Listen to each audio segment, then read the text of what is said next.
오늘 말씀의 제목은 영적 교만함이란 제목으로 말씀 나누기를 원합니다.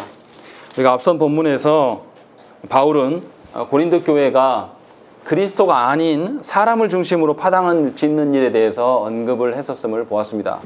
그리고 이 파당을 짓는 원인이 무엇이냐라고 이야기했을 때 하나님 주신 말씀이 아닌 사람의 그 소견대로 각자의 판단에 의해서 무엇인가를 판단하고 정죄함으로 말미암아서 이러한 파당짓는 사람들이 분열하는 일들이 있었다라고 바울 선생이 지적함을 보았습니다. 그래서 바울 선생은 주께서 오시기까지 우리가 판단하고 우리가 결정하는 것들, 이런 것이 예수님께서 다시 오시면 예수님께서 직접 판단하실 터여서 아무런 가치가 없는 것임을 분명하게 지난 본문까지 고면하였음을 우리가 보았습니다. 이어지는 오늘 본문에서는 같은 맥락으로 한 사람을 중심으로 자랑 삼는 것, 그리고 그 사람을 중심으로 자랑 삼는 것 때문에 인하여서 다른 사람을 대적하고 깎아내리는 일들, 이것이 과연 하나님 앞에서 옳은 것인가, 도리어 이것이 하나님의 일을 막는 큰 교만이 아닌가라는 것들을 바울 선생이 지적을 하고 있습니다. 그런데 굉장히 오늘 본문의 말씀을 자세히 읽어보면 바울 선생이 굉장히 비꼬면서 반어적으로 이야기를 하는 표현들이 많이 나타납니다. 그래서 하나님 앞에서 살아가는 신자들이, 성도들이 사람을 중심으로 모이는 것이 얼마나 위험한 일이 되는 것이며, 사람을 중심으로 모였을 때에 사람들의 마음이 갈리워지고 서로를 대적하게 되는 그 일들이 발생되고, 그로 인하여서 하나님께서 주신 하나 되는 공동체의 모습이 드러나는 것이 아니라 하나님께서 원치 않는 대적하고 서로가 갈리우는 일들이 그 안에 드러난다. 그래서 결과적으로 하나님 앞에 큰 교만일 수밖에 없다라는 것을 말씀을 통해서 지적해 주심을 우리가 볼 수 있습니다. 그래서 6절에서 무슨 이야기를 하냐면, 여러 가지 길게 써져 있어서 복잡한데 사실은 끝부분에 교만한 마음을 가지지 말게 하려 합니다 라고 이야기를 하고 있는 것이죠. 그래서 이 고린도 성도들 안에 있는 교만한 자들의 모습이 어떠한가, 이것을 하나하나 설명하고 있는 것을 우리가 볼 수 있습니다. 그래서 보시면 교만한 자들의 특징들이 이제 하나씩 드러납니다. 6절 말씀 우리 한번 읽어보시죠. 고린도전서 4장 6절 말씀입니다. 읽겠습니다. 시작.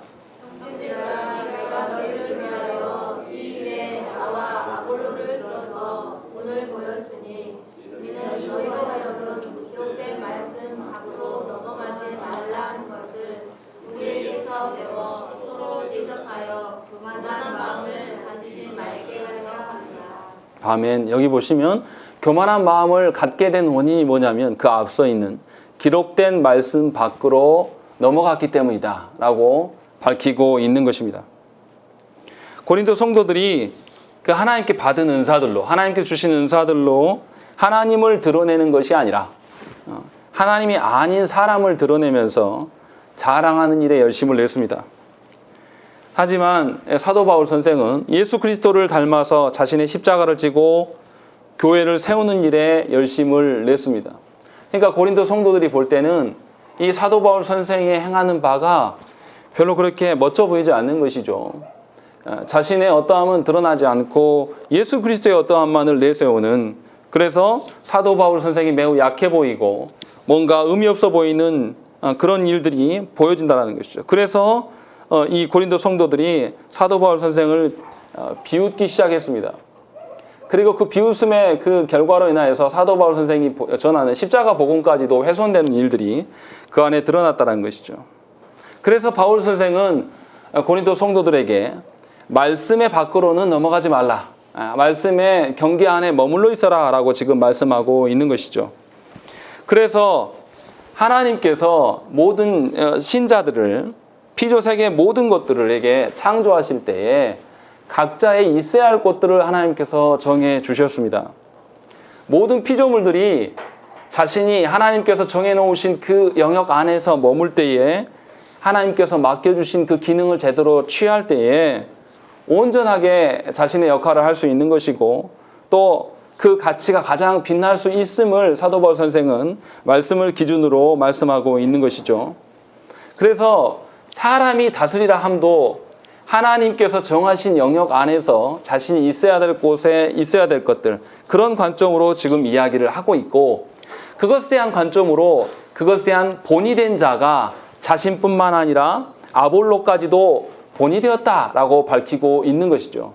여기서 본을 보였다라는 그 의미는 뭐냐면, 하나님께서 당신의 형상대로 우리를 창조하셨고 그 형상의 어떠함을 드러내는 것, 그것에 대한 본을 말씀하고 있는 것입니다.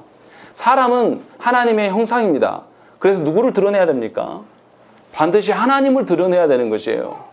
이 형상은 간판과도 같은 것이죠.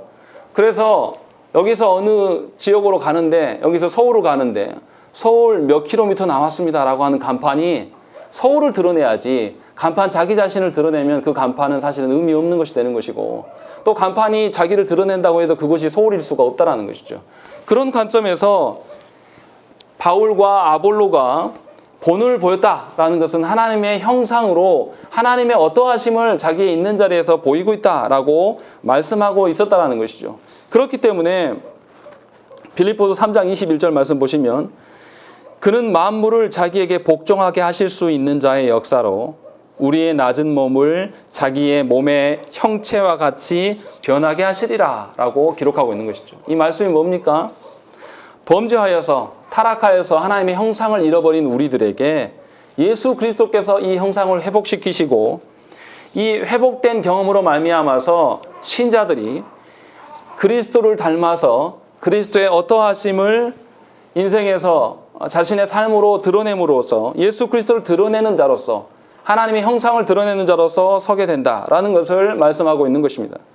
그렇기 때문에 말씀에서 그 말씀하시는 사람이 있어야 할 자리, 그 자리는 하나님을 드러내는 자리여야 되는 것이고, 하나님의 어떠하심을 온전히 드러내야 하는 자리가 우리가 있어야 될 자리이다라고 바울 선생이 이야기를 하고 있는 것입니다.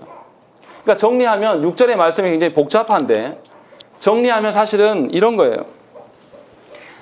하나님께서 모든 성도들에게 각자에게 있어야 될 영역을 주셨고, 그것을 확인시켜 주는 것이 말씀이고, 또 그 말씀을 근거로 이 세상에서 주신 은사들을 맡겨진 자리에서 잘 활용하는 것이 성도됨의 가장 충성스러운 모습, 가장 순종해야 될 가장 기초적인 모습이다라는 것을 말씀하고 있는 것입니다. 그러니까 성도 각자가 하나님 앞에서 순종해야 될 문제이지, 사람의 지혜나 사람의 판단으로 서로를 판단하는 것은 굉장히 위험한 것이라는 것이죠. 그러니까 하나님께서 각자 한 영혼 한 영혼을 자기에게 주어진 자리에서 있어야 될 것이 우리가 해야 될 일이지, 내가 주어진 자리 이외의 것들, 타인의 것에 대해서 내 판단과 내 기준으로 판단하는 것은 그 사람이 하나님의 자리에서 있어야 될 것에 대해서 오히려 장애의 요소가 될 수 있다, 이 말을 하고 있는 것이죠. 그래서 하나님께서 정해주신 영역을 우리가 서로를 정죄하고 판단하는 것은 그 자리를 넘보는 것이고, 그 사람에게 또 다른 짐을 지워지는 것임을 우리가 알아야 된다는 것이죠. 우리가 이런 일들을 많이 하죠. 교회 안에서 내가 무엇인가 영적으로 좀 더 다른 사람보다 우월한 위치에 있다라고 생각하는 사람들이 어떻게 합니까? 교회 안에서 경험이 많다든지, 아니면 교회 안에 어떤 지식이 많다든지, 아니면 사회에 어떤 자신의 뽐낼 것이 있다라는 그런 사람들이 교회 안에 와서 뭐 하는 거죠? 선생 노릇하는 것이죠. 그러면서 그 사람이 하나님 앞에 독대하고 하나님 앞으로 나아갈 수 있게 돕는 것이 아니라, 내가 판단해주고 내가 결정해줘서 오히려 그 사람이 하나님 앞에 바르게 서는 것에 대해서 혼란스럽게 만들어서 그의 영혼을 하나님께 교란시키는 일을 하게 된다는 것입니다. 사도 바울 선생이 이것을 지적하면서 말씀에서 정해진 영역 안에 머물러야 될 것을 분명하게 우리에게 말씀하고 있다는 것입니다. 그러니까 교만한 자들은 하나님이 아닌 하나님이 말씀해 주신 그 영역 안에서 자신의 역할을 하나님 앞에 충실히 성실하게 행하는 것에 열심을 내는 것이 아니라, 자신이 맡겨주신 영역을 넘어서는 다른 사람의 영역에 대해서 관여하기 좋아하고 참견하고 판단한다는 것입니다. 그래서 사람들 앞에서 선생 노릇하기를 좋아하고 어른 노릇하기를 좋아한다는 것입니다. 이것이 교만의 한 형태이다, 지금 말씀하고 있는 것이죠. 그런데 로마서의 말씀에서는 이것을 부정하면서 이야기를 합니다. 로마서 12장 3절에 내게 주신 은혜로 말미암아 너희 각 사람에게 말하노니 마땅히 생각할 그 이상의 생각을 품지 말고 오직 하나님께서 각 사람에게 나누어 주신 믿음의 분량대로 지혜롭게 생각하라. 이렇게 고민하고 있는 것입니다. 그러니까 성도들은 서로의 영역에 대해서 이야기하기 전에 자신 안에 하나님께서 주신 사명이 무엇이고 자신이 지금 현재적으로 포함되어 있는, 속해 있는 곳에서 자신이 하나님께 어떠한 순종을 보여야 될 것인가, 이것에 집중해야 되는 것이 합당하다는 것이죠. 하나님께서 자신에게 요구하시는 바, 자신에게 주신 그 사명이 무엇인지를 깨달아서 맡겨진 일에 열심을 내야 되는 것이 성도의 가장 기초적인 질서라는 것입니다. 이것이 말씀 안에 거하는 것이다 라는 것이죠. 그래서 바울과 아볼로가 행했던 그 사역의 본질은 각자의 역할에서 충성스럽게 일하는 것이지, 아볼로가 바울을 이겨먹는다든지 아니면 바울이 아볼로보다 더 위대하다든지 이런 방식으로 서 있었던 것이 아니다라고 말씀하고 있는 것이죠. 그러니까 바울과 아볼로가 둘 다 동일하게 하나님 앞에서 각자의 맡겨진 역할 안에서 충성스럽게 행하고 있었는데, 도리어 교만한 고린도 성도들은 사람을 중심으로 판단하면서 아볼로가 마을 주변이 더 월등하고 당시에 헬라 철학에서 월등한 사람이었기 때문에 오히려 아볼로를 추종하고, 아볼로를 추종하는 것 때문에 바울을 깎아내리는 이런 방식으로 서는 것에 대해서 문제가 있을 수밖에 없음을 바울 선생이 우리에게 지적하고 있는 것입니다. 사실 바울과 아볼로의 역할은 뭡니까? 성도들 각자가 자신에게 주어진 그 역할 안에서 하나님 앞에 정직하게 서는 것, 그리고 하나님의 말씀이 선명함이 무엇인지를 그들에게 전해서 성도들 각자가 하나님의 형상대로 살아가는 일들을 돕는 자의 역할일 뿐이에요. 그들이 어떤 영혼을 변화시키고 바울과 아볼로의 능력으로 말미암아 불신자였던 자들이 신자 된다든지 이런 일은 없다라는 것이죠.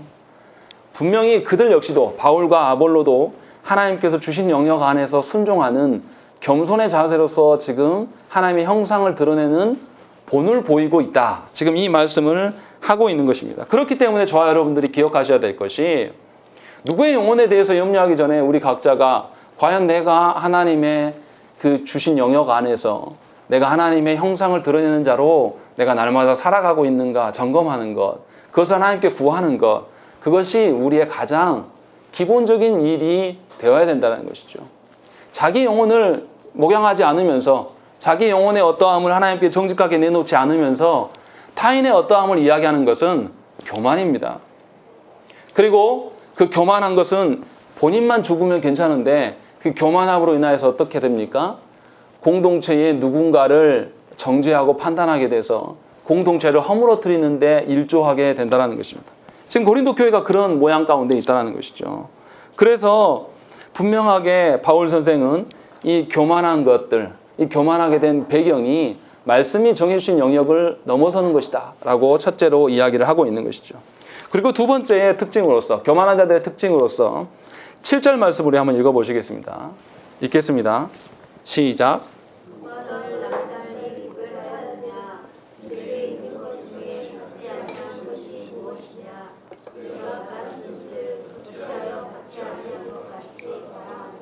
예, 7절 말씀 보시면 우리 번역이 약간 이해하기 어렵게 쓰여 있습니다.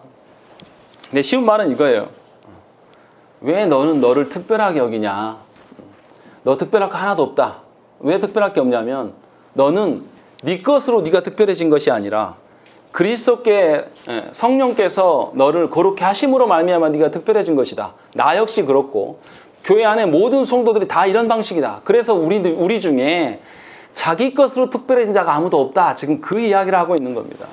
그런데 교만한 사람들은 어떻습니까? 자기 자신을 매우 특별한 존재로 생각을 하는 거예요. 교만한 사람들이. 그래서 분명히 예수 그리스도께 받은 성령 하나님께서 나에게 역사하셔서 내가 변화된 것임에도 불구하고 받지 않은 것처럼, 원래부터 내가 그런 존재였던 것처럼 이야기하면서 그것을 드러내려고 하는 그런 교만함이 그들 안에 있다는 것이죠. 그래서 교만한 자들은 자신을 특별하게 여긴다는 것이죠. 여성분들 죄송한데 여러분들은 어떤 사랑을 받기를 원하십니까? 평범하고 그냥 누구나 누릴 수 있는 사랑을 받기를 원하십니까? 아니면 특별한 어떤 사랑을 받기를 원하십니까? 대부분 다 후자일 겁니다. 남자들도 마찬가지예요. 그러나 죄송하지만 교만한 자들은 자신을 특별히 귀하게 여긴다는 것이죠. 자신 안에 원래 있었던 그런 가치가 있는 존재가 아닌데도 불구하고 자신이 받지 않은 것처럼 교만을 떠는 거예요. 예를 들면 이런 거죠. 어떤 권사님이 어디 이제 그 알로에의 그 효능이 잘 알려진 무슨 세미나를 갔대요. 근데 다 여성분들인데 자기 옆에 어떤 할아버지가 앉아 있더래요. 그래서 이제 왜 남자가 와 있나라고 생각하면서도 옆에 같이 온 분들하고 알로에 효능이 뭐 어쩌고 저쩌고 막 하면서 막 아는 척을 했어요. 그런데 이제 강연이 시작할 때쯤 되니까 그 할아버지가 강단으로 올라가더래요. 나중에 알고 보니까 이 할아버지가 김종문 알로에 그 김종문 씨였어요. 그래서 그 권사님이 강연을 듣는 내내 너무나 창피했다고 그러더라고요. 고개를 들지 못하고 얼굴 빨개진 상태로 계속 있었다고 그 이야기를 들은 적이 있습니다. 무슨 말씀입니까? 저와 여러분들이 특별해지는 성도된 그 원인은 우리에게 있지 않습니다. 삼위 하나님께서 우리를 택하셨고 삼위 하나님께서 우리를 성도되게 하셨기 때문에 우리가 하나님의 자녀로서 특별한 것이지, 우리끼리 상대적으로 우리끼리 봤을 때 특별한 것이 하나도 없어요. 다 삼위 하나님 말미암아 지금 이 자리에 있는 것이지, 뭔가 내가 더 잘났고 내가 원래 가진 것이 있었기 때문에 내 본성의 특유함 때문에 내가 하나님 앞에 서 있는 자가 아무도 없다는 것이죠. 그런데 교만한 자들은 자신을 특별하게 여긴다는 것입니다. 문제는 교만한 자들의 그 자신을 특별하게 여기는 것으로 인하여서 오류가 발생한다는 이것이 문제라는 것입니다. 한 두 가지 정도로 생각을 해볼 수가 있는데요. 교만한 자는 하나님께 받은 것을 자기 것인 양 자랑합니다. 고린도 성도들이 어떻습니까? 고린도 교회 안에 얼마나 많은 은사들이 있었습니까? 그런데 이 받은 은사를 가지고 하나님을 드러내는 것이 아니라 자신의 존재를 증명하기 위해서 고린도 성도들이 애썼다는 것이죠. 이를테면 목사인 제가 신학적인 지식을 가지고 저를 드러내는 데 사용하면 이건 나쁜 겁니다. 악한 거예요. 예수 그리스도를 드러내는 일들에 열심을 내야지, 목사인 사람 자체의 가치를 드러내면 하나님께서 그를 사용하지 않는다라는 것이죠. 그런데 고린도 성도들은 하나님께 받은 은사를 가지고 자기 자신의 가치를 증명해내고 사람들 앞에서 자신이 괜찮은 사람인 양 이야기를 했다라는 것이죠. 그러니까 하나님께 받은 것을 하나님께 받아놓고도 하나님께 안 받은 것처럼 하나님을 감추고 도리어 자기 자신을 드러내는 그런 방식, 이것이 굉장히 무서운 것이고 이러한 인간 안에는 겸손을 찾아볼 수가 없습니다. 그러니까 저와 여러분들이 예수 그리스도 앞에서 삼위 하나님 앞에서 살아가는 자라면 마땅히 우리 안에 겸손함이 있어야 되는 것이죠. 어느 누구도 우리 중에 교만하며 사람들이 위해 군림하려든지 아니면 사람들보다 더 탁월한 존재인 것처럼 서는 것 그 자체가 사실은 하나님께 받은 것을 부인하는 자라는 것이죠. 더 냉정하게 말씀드리면 교만한 것은 하나님을 대적하는 것입니다. 하나님의 하나님 되심을 증명하기 위하여서 우리가 살아가는 존재예요. 하나님께서 우리를 창조하심으로 말미암아서 우리에게 다스리는 권한을 주셔서 모든 피조 세계의 주인 되신, 모든 피조 세계가 생명을 이루어가며 풍성할 수 있는 원인이 하나님께 있음을 증명하라고 하나님께서 우리를 창조해 내셨단 말이에요. 그런데 그렇게 위임받은 우리들이 하나님께 받은 것을 부인한다. 이것은 하나님 주신 사명을 파괴하는 길이고 하나님 나라됨을 대적하는 길이에요. 더 냉정하게 말씀드리면 사탄과 동일하다는 것이죠. 그러니까 그리스도인들이 교만해야 되는 것이 얼마나 위험한 일인가, 지금 사도 바울 선생님 그 이야기를 하고 있는 것입니다. 그래서 성도들은 자신의 어떠함을 이야기하지 않는 자가 되어야 돼요. 오로지 삼위 하나님의 어떠하심만을 자랑하고 자신의 어떠함을 감추는 자. 저와 여러분들은 하나님 앞에서 어떤 존재입니까? 죄인일 뿐입니다. 우리 안에 어떠한 선한 것도 없어요. 삼위 하나님께서 우리에게 부어주셨기 때문에 우리가 선한 것이지, 우리의 가진 본래적인 우리의 성품으로는 하나님께 설 수 없는 자들이라는 것이죠. 그런데도 교만한 자들은 어떻습니까? 자신의 죄악을 감추기 위해서 애쓰기보다는 자기 자신을 자랑하고 자기 자신의 주장과 판단이 절대적인 선인 것처럼 이야기를 합니다. 그래서 어떻게 하죠? 상대방을 반드시 이겨먹어야 되는 것이죠. 절대로 상대방을 존중해주고, 교회 안에 같은 성도됨이 삼위 하나님을 동시에 드러내는 방식이 아니라 자기 자신을 드러내는 일에, 그래서 선생되려고 하는 모습들이 드러난다는 것이죠. 그러나 이 점이 하나님을 부인하는 일임을 저와 여러분들이 분명히 아셔야 됩니다. 그래서 교회 안에서 선생되려고 하는 것이 얼마나 무서운 일인가 저와 여러분들이 경각심을 가지셔야 한다는 것이죠. 또 한 가지 오류가 드러나는 것은 뭐냐면, 계속 말씀의 연장이지만, 자신을 제외하고, 그러니까 자신이 특별하기 때문에 자신을 제외한 타인을 어떻게 합니까? 우습게 여기는 것이죠. 또는 어떤 방식으로 드러나냐면, 자신을 존중히 여기지 않는 경우도 교만할 수 있습니다. 어떤 경우냐면, 자신이 아니라 특정 사람을 추종하기 시작해요. 고린도 성도들이 그러는 것처럼. 어떤 사람을 추종하게 되면 어떻게 하죠? 이 사람 말이 진리예요. 그래서 이 사람 말이 아닌 다른 사람의 말에 대해서는 어떻게 하죠? 깎아내리는 방식으로 서게 되는 것이죠. 지금 사도 바울 선생이 왜 지금 이 복음에 대한 해명들을 하고 있습니까? 고린도 교회 성도들이 누구를 추종하니까? 아볼로를 추종하게 돼서 결국은 바울을 무시해요. 바울을 무시하는 건 괜찮아요. 바울이 전한 십자가 복음까지도 훼손되고 있는 지경에 있으니까 지금 바울이 나서서 이 편지를 쓰고 있는 거예요. 그러니까 저와 여러분들 분명히 아셔야 될 것들이, 하나님이 아닌 어떤 사람을 추종하는 것이 공동체를 파괴할 수밖에 없는 것이고, 누구를 추종하는 것은 어떤 다른 누군가를 내려앉힐 수밖에 없는 것이죠. 이러한 양태는 보수 신학을 주장하는 교단 안에서 많이 일어납니다. 그래서 합동 측에서는 박형룡 박사를 추종하고, 합신교단을 가면 박윤선 박사를 추종하고, 고신에 가면 한상동 목사를 추종하고, 이런 방식 가운데 서 있다는 것이죠. 이것은 하나님 보실 때 굉장히 진노할 일이고 교만한 행태라는 것입니다. 사람의 어떠함, 사람의 신학을 논하는 것이 교회가 아닙니다. 성경에서 말하는 바 삼위 하나님의 어떠하심을 드러내는 것이 저와 여러분들의 삶이 되어야 되는 것이고, 삼위 하나님의 주신 말씀에 근거해서 살아가는 자들인 것이지, 사람이 정리해놓은 신학은 언제나 오류가 있고 그 신학 앞에서 우리가 살아가는 것이 아님을 저와 여러분들 분명히 아셔야 된다는 것입니다. 그래서 분명하게 자신을 특별하게 여기는 자의 그 결과가 얼마나 위험한 것인가를 저와 여러분들이 분명히 아셔야 돼요. 저와 여러분들 삼위 하나님 안에서 저와 여러분들 특별합니까? 특별하지 않습니까? 특별해요.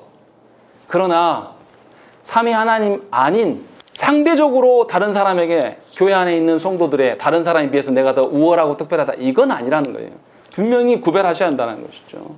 저와 여러분들은 모두 다 삼위 하나님의 은총으로 말미암아 하나님 앞에서 귀한 존재가 되었습니다. 그러나 상대적으로 내가 더 스페셜한 것은 절대 아니라는 것이죠. 분명히 모든 성도가 하나님 앞에서 한 형제되고 한 지체됨임을 저와 여러분들이 인정하셔야 된다는 것입니다. 그리고 세 번째 특징은 8절에 읽어보겠습니다. 8절 읽겠습니다. 시작.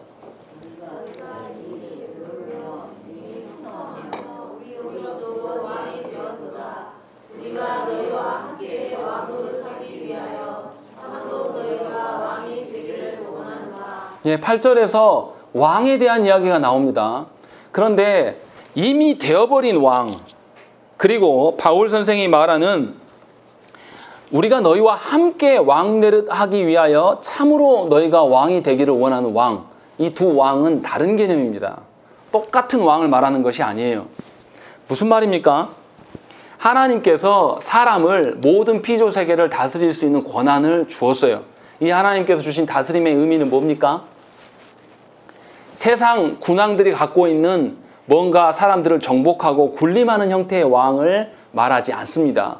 하나님께서 다스리라고 하시는 그 말씀은 모든 피조 세계를 돌보고 풍성하게 하여서 그들 각자가 피조 세계 각각의 그 존재들이 하나님의 영광을 충분히 드러낼 수 있는 돌보미로서의 왕인 것이지 절대로 군림하는 왕으로 말하는 것이 아니에요. 그런데 고린도 성도들은 어떻게 이야기했냐면 이미 자신이 배부르고 이미 풍성하여서 나는 왕 같은 존재다 라고 여겼다라고 지금 사도 바울 선생이 이야기하고 있는 것이고, 도리어 우리는 너희들과 나 역시도 하나님이 말씀하시는 사명으로서의 왕직을 수행하는 그런 자로 서 있어야 된다라는 것을 8절에서 언급하고 있는 것입니다. 그러니까 앞에서 말한 것과 정리하면 이런 것이죠. 교만한 자는 하나님의 말씀에 매이지 않습니다. 그렇기 때문에 타인을 평가하고 타인보다 내가 좀 더 특별한 어떠한 그런 자라고 여긴다라는 것이죠. 그래서 자기 자신을 어떻게 보냐면 하나님 앞에서 이미 완성된 자로 여기는 것이죠. 여기서 반복되는 게 뭐냐면 이미예요. 그런데 사도 바울 선생은 무슨 이야기를 하냐면 아직 이야기를 하는 것이죠. 고린도 성도들은 우리는 이미 하나님 나라 백성 돼서 완성돼 버렸다. 이 이야기만을 강조하는. 그러니까 자기 안에는 흠결이 없고 마치 특별한 것인 양 생각하는 거죠. 나는 다 완성된 성화된 자다라고 자기 자신들을 보는 것이고 사도 바울 선생은 아직 아니에요. 그래서 어떻게 합니까? 11절에 보시면 바로 이 시각까지라고 이야기를 하고 있고 13절에도 보시면 우리가 지금까지라고 이야기를 하고 있는 것이죠. 그러니까 뭐냐면 사도 바울 선생의 개념은 어떤 거냐면 예수 그리스도로 말미암아 이미 우리가 하나님의 자녀가 되긴 했지만 아직 완성되지 않기 때문에 지금까지도 하나님 앞에서의 그 고난의 길을 걷고 있다. 지금 그 이야기를 하고 있는 거죠. 여러분 드리고 싶은 이야기는 신학적으로 우리의 존재됨이 무엇인가를 말씀해 드리고 싶은 거예요. 예수 그리스도께서 이 땅에 오심으로 말미암아서 우리는 하나님의 자녀가 될 수가 있었어요. 이것이 하나님 나라가 이미 우리 가운데 온 겁니다. 그런데 하나님 나라가 완성되었습니까? 완성되지 않았죠. 그래서 우리의 삶을 바라보면 어떻게 해요? 여전히 내 안에 죄가, 여전히 세상의 가치를 내가 따라다니고 여전히 내가 넘어지고 쓰러지고 시험 드는 일들이 우리 안에 늘 있는 거예요. 아직 하나님 나라가 완성되지 않은 거예요. 그러니까 성도는 어떤 상황에 놓여 있는 거냐면 이미 예수 그리스도께로 말미암아 하나님의 자녀가 되었으나 아직 하나님 나라가 완성되지 않은 그런 상태 가운데 있는 거죠. 신학적으로 이미와 아직 사이에 있다. 이렇게 설명하고 있는 것입니다. 그러니까 성도된 자들 어떻게 살아가는 것이죠? 예수께서 다시 오셔서 우리를 온전한 하나님 나라 백성 되게 하시고 하나님 나라의 질서대로 이 땅을 새롭게 하실 그날을 소망하면서 지금 살아가는 거예요. 아직 완성되지 않았기 때문에 나의 죄성을 바라보면서 부더니도 나의 그 완성되지 않은 부분을 하나님께 맡기고 살아가는 그런 존재. 그러니까 현재를 어떻게 살아가는 것이죠? 미래의 종말을 근거로 하나 해서 미래의 종말을 소망함으로 현재를 살아가는 자가 성도된 자들이에요. 그래서 이미와 아직 사이에 놓여 있는 것입니다. 분명히 예수 그리스도로 말미암아서 우리가 하나님의 자녀된 것은 맞아요.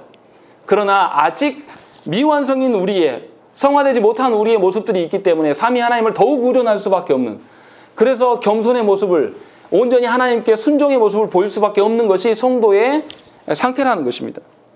그런데 불구하고 교회 안에 성도들 가운데 어떤 이야기를 하는 분들이 있냐면 이미 성화돼 버렸다라고 이야기하는, 그렇게 생각하며 살아가는 분들이 너무 많아요. 구원에 대해서 어떻게 생각합니까?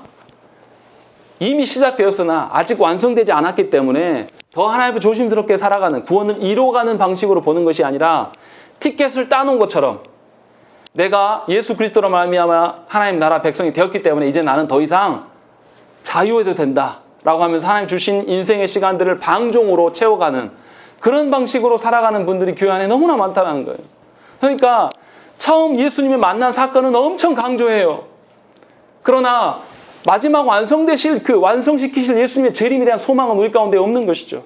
그러니까 성도들이 어떻게 해요? 영원한 하나님 나라의 가치로 사는 것이 아니라 썩어 없어진 이 땅의 가치를 두고 열심히 노력하며 살아가는 거예요. 그래서 교회 안에서 통용되는 가치가 영원한 하나님 나라의, 완성된 하나님 나라의 가치로 우리가 통용되는 것이 아니라 이 땅에 썩어 없어질 것들을 영원한 가치로 두고 살아가는 거예요. 그래서 어떻습니까? 교회에서도 거대한 것들을 요구하고 교회에서도 큰 교회 목사가 말하는 것이 진리인 양 우리가 통용하고 그것이 마치 성경적인 것인 양 우리가 이야기를 해버린다는 거예요. 그러니까 우리가 판단력이 없는 거예요. 한국 교회가 말도 안 되는 일들을 막 일삼는 것이죠. 우리가 오전에 소요리 문답 시간에도 말씀드렸지만 우리가 이미 풍성하다, 이미 배부르다라고 생각하는 것은 무엇 때문입니까? 어떤 사람은 신비적으로 하나님을 만난 사람들, 성경을 통해서 나에게 주신 그 하나님의 말씀이 아니라 자기가 꿈에서나 환상을 통해서 하나님 나에게 직접 말씀하시는, 나는 너희들과 다른 존재고 나는 하나님과 직접 내통하는 자다라고 자기 자신을 그렇게 부각하는 그런 신비주의자들의 특징이 뭡니까? 하나님의 어떠하심을 드러낼 수가 없어요. 자신을 특별하게 여기기 때문에 교만할 수밖에 없다는 것이죠. 그래서 스스로 왕이 되어버렸어요. 이미 더 이상 자신은 성화되고 하나님 앞에 연단되어져야 될 근거를 찾지 않는 것이죠. 또 반대로 신비적인 것이 아니라 자신의 어떤 지식에 근거해서 신앙생활을 하는 분들의 특징은 뭡니까? 자신의 이성과 판단으로 모든 것을 다 이해하려고 해요. 삼위 하나님의 구원과 삼위 하나님의 하나님 되심을 우리 이성으로 어떻게 증명할 수 있고 어떻게 설명할 수 있습니까? 이것은 불가능한 거예요. 그런데도 불구하고 자신의 생각에 사로잡혀 살아간다는 것이죠. 그러나 저와 여러분들이 분명히 조심해야 될 것은 삼위 하나님께서 우리에게 당신의 어떠하심을 계시하여 주시고 알려주시지 않으면 어느 누구도 우리는 살아갈 수가 없습니다. 우리의 두뇌와 우리의 어떠함, 또 어떤 신비적인 어떠한 것으로 하나님을 알 수가 없다는 것이죠. 하나님께서 우리를 만나주시고 우리에게 은혜 베푸셨을 때에만 우리가 하나님 앞에 설 수가 있는 것입니다. 그렇기 때문에 우리는 이미 왕된 자들처럼, 이미 배부른 자들처럼 살아가서는 곤란하는 거예요. 언제나 하나님을 구하고 언제나 하나님 앞에 선 자들이 되어야 된다는 것이죠. 그렇다면 신자는 이제 어떻게 살아가야 됩니까? 그 이야기를 10절부터 13절의 말씀에서 하고 있습니다. 먼저 9절의 말씀에서 무슨 이야기를 합니까? 우리 9절 말씀 한번 읽어보겠습니다. 9절 읽습니다. 시작.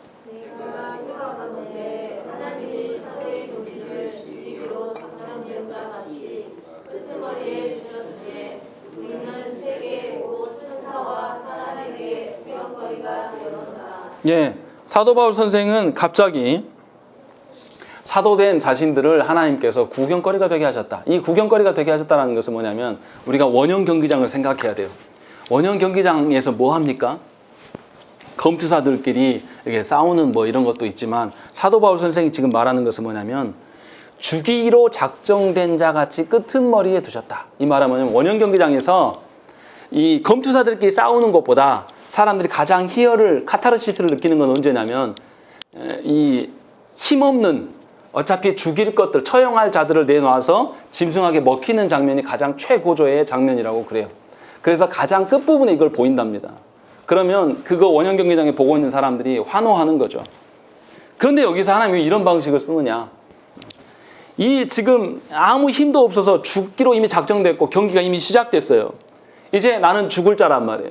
죽을 자에 내가 당할 것은 뭡니까? 구경거리로 되는 것밖에 없는 거죠. 산채로 이제 짐승에게 뜯길 일들. 그런데 이 짐승에게 뜯기는 것을 보면서 열광하는 그런 자들, 이런 자들은 어떻게 되겠습니까? 경기장 안에서는 그들이 주인이고 그들이 왕인 것처럼 살지만 죽어가는 자들 보면서 웃지만 하나님 앞에서는 어떤 거죠? 그들은 하나님 앞에서 죽어야 될 자들이에요. 부인할 수가 없는 것이죠. 이 일들로 지금 사도들을 사용하고 계신다. 지금 그 이야기를 하고 있는 것입니다. 그래서 사도 바울 선생이 뭐라고 합니까? 10절에 우리는 그리스도 때문에 어리석으나 너희는 그리스도 안에서 지혜롭고 우리는 약하나 너희는 강하고 너희는 존귀하나 우리는 비천하다라는 거죠. 이게 정말로 그렇다는 뜻입니까? 비꼬는 거예요.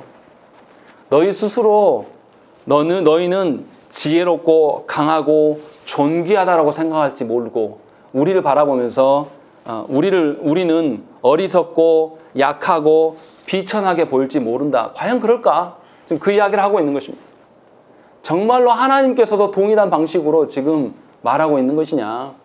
너희들이 그렇게 생각하는 거 아니냐? 지금 그 이야기를 하고 있는 거예요.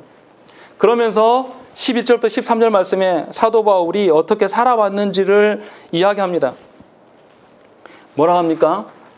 바로 이 시각까지 줄이고 목마르며 헐벗고 메맞고 거처가 없고 또 수고하여서 일을 해야 되며 모욕을 당하면서도 상대방을 축복하고 박해를 받으면서도 끝까지 참고 비방을 받는 일들, 이러한 일들, 그래서 만물의 찌꺼기처럼 내가 살아갔다라고 이야기를 하고 있는 것이죠. 왜 그러겠습니까? 왜 이런 이야기를 하겠습니까? 사도 바울 선생도 삼위 하나님으로 말미암아 구원받은 자예요. 그러나 자기 자신을 바라보니까 자기 자신의 모습이 어떻습니까? 하나님께 받은 것을 제거하고 나니까 뭐밖에 없는 거죠? 마무리 찌꺼기예요. 자신이 자랑할 것이 하나도 없는 거예요. 그냥 하나님께서 명한 곳에 있을 수밖에 없는 그런 자, 그것을 본인이 안다라는 거예요. 그래서 하나님 앞에서 자신이 어떠한 존재인가를 자신은 그렇게 대접받는 것에 대해서 부당하게 생각하지 않는 것이고 하나님의 하나님 되심을 인정하고 있는 거예요. 그래서 사도 바울이 이것을 고백하고 있는 것입니다. 고린도후서 11장에도 바울이 당한 일들을 기록하고 있어요. 바울이 옥에 갇히고 매도 수없이 맞고 여러 번 죽을 뻔했고 40의 감한 매를 5번 맞았고, 40의 감한 매가 뭐냐면 죽기 일보 직전까지의 상태를 말하는 것이죠. 보통 40대를 때면 사람 죽는데요. 그래서 죽기 직전까지 만드는 것을 5번 경험한 것이고, 또 사도 바울 선생이 어땠습니까? 복음을 전하다가 돌에 쳐맞아서 기절한 사건도 있습니다. 그리고 뭐 죽을 일도 여러 번 경험한 것이고, 또 어떻습니까? 복음 전도하러 배 타고 가다가 3번이나 난파돼서 물속에서 헤맸던, 죽을 뻔했던 일들을 그가 고백했습니다. 바울 선생이 이렇게 산 거예요. 왜냐하면 하나님께서 주신 것을 제거하고는 괴수 중에 괴수인 것이죠, 자신이. 그래서 하나님께서 자신을 괴수 중에 괴수지만 하나님께서 경기장의 웃음거리가 되게, 구경거리가 되게 하셔서라도 당신을 쓰시겠다라고 하면 순순하게 그 주신 영역 안에서 그가 거하고 순종하고 살아왔다. 지금 그 이야기를 하고 있는 것이죠. 그러니까 참 주인 되신 하나님 앞에서 자신이 어떠한 모양으로 되는 것에 대해서도 인정하고 있는 것입니다. 그것마저도 하나님의 은혜이고 하나님 앞에서의 참된 그런 신자의 모습이 아닌가, 그 이야기를 하고 있는 것입니다.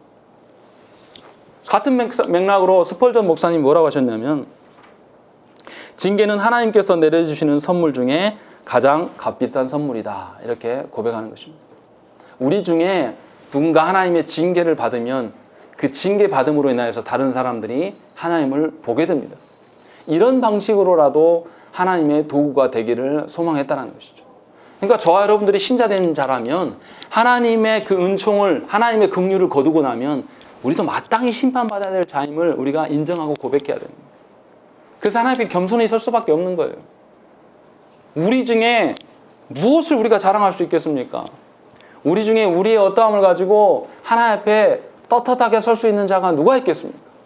차라리 우리의 본래적인 성품이 무엇인지를 인정하고 하나님의 심판을 받을 수밖에 없는 존재됨을 인정하여서 하나님께서 고난 주심의 자리에서 마땅합니다. 저는 하나님의 긍휼이 없으면 마땅히 이런 태도로, 이런 취급을 받아야 됩니다라고 인정하는 것이 도리어 하나님께서 원하시는 바라는 것을 사도 바울 선생은 이야기를 하고 있는 것입니다. 안타깝게도 우리 시대의 기독교가 어떻습니까? 우리 시대의 기독교는 이런 방식으로 서 있지 않습니다. 정말 안타까운 것이 뭐냐면 교회가 하나님께 거저 받아서 존재한 자들이에요. 그런데 교회가 어떻습니까? 하나님께 받지 않고 원래부터 자기 것인 양 자신의 힘과 능력을 자랑하는 일에 열심을 냅니다. 그래서 성도들이 모이면 뭐부터 하죠? 거대한 건축물 세우는 일에 열심을 내요. 그것이 하나님의 영광인 양, 건축물이 하나님의 영광인 양 이야기를 하는 것이죠. 마치 하나님이 부동산을 하시는 것처럼 그렇게 자기를 자랑하고 홍보하는 수단으로서 교회의 정체성을 확인하고 사람들을 끌어모읍니다. 그리고 자랑하는 일에 대해서 부끄럽게 여기지 않아요. 얼마나 많은 교회들에서 간증을 남용합니까? 간증이 정말 사도 바울 선생처럼 줄이고 목마르고 모욕을 당하고 핍박받고 박해받은 간증을 들어본 적 있으십니까? 간증의 결말은 다 잘됨이에요. 다 자신이 순종했더니 이렇게 되었다. 결국 뭐냐면 순종을 빌미로 뭐 하는 것이죠? 자신의 존재 증명하고 있는 거예요. 이런 방식으로 교회됨을 소망한다는 것이죠. 한국 교회가 그렇게 하고 있고 그런 흐름 따라 걸어가는 것이죠. 그래서 성도들이 어떻게 합니까? 거대한 교회를 소망하고 성도들이 어떻게 해요? 자기 자신이 하나님으로 말미암아 자신이 성화되는 것을 소망하는 것이 아니라 거대하고 이름난 교회에 소속된 것으로 자신의 정체성을 확인하려고 하는 거죠. 아무런 의미가 없다는 거죠. 저와 여러분들, 제가 작고 연약한 개척교회에서 이 말을 하는 게 아닙니다. 오해하시 들으시면 안 돼요. 우리가 어떤 이 지상교회, 불완전한 교회 안에 어디에 소속돼 있다고 해서 하나님께서 우리를 그렇게 보시겠냐 이 말이에요. 그렇지 않다라는 거죠. 분명하게 우리가 하나님의 말씀 영역 안에서 거하면서 하나님만을 드러내는 자로서 저와 여러분들이 서야 된다는 것이죠. 오히려 이런 시대에 우리를 불러주셨기 때문에 우리가 하나님 앞에 온전하게 겸손의 태도를 취해야 되는 것이죠. 그러니까 자랑함으로 홍보하는 방식으로 교회됨을 이야기해서는 곤란하다는 것이죠. 오히려 겸손하게 하나님 앞에서 우리의 자랑거리가 아무것도 없는 존재이기에 드릴 것 없어서 울어야 될 자들이에요. 아무것도 드릴 것이 없는 인생을 살아왔고 그런 인생을 살아왔음에도 하나님이 나를 기억해 주심, 그것으로 인하여서 저와 여러분들이 감격해야 된다는 것이죠. 성경적인 교회라면 당연히 이러한 모습들을 추구할 것입니다. 그래서 저와 여러분들이 하나님 앞에서 우리의 존재됨이 무엇인지를 다시금 한번 묵상하셨으면 좋겠습니다. 우리가 하나님 앞에 무엇을 내세울 수 있겠습니까? 우리가 어떻게 사람들과 하나님 앞에서 교만할 수 있겠습니까? 우리 함께 기도하시겠습니다.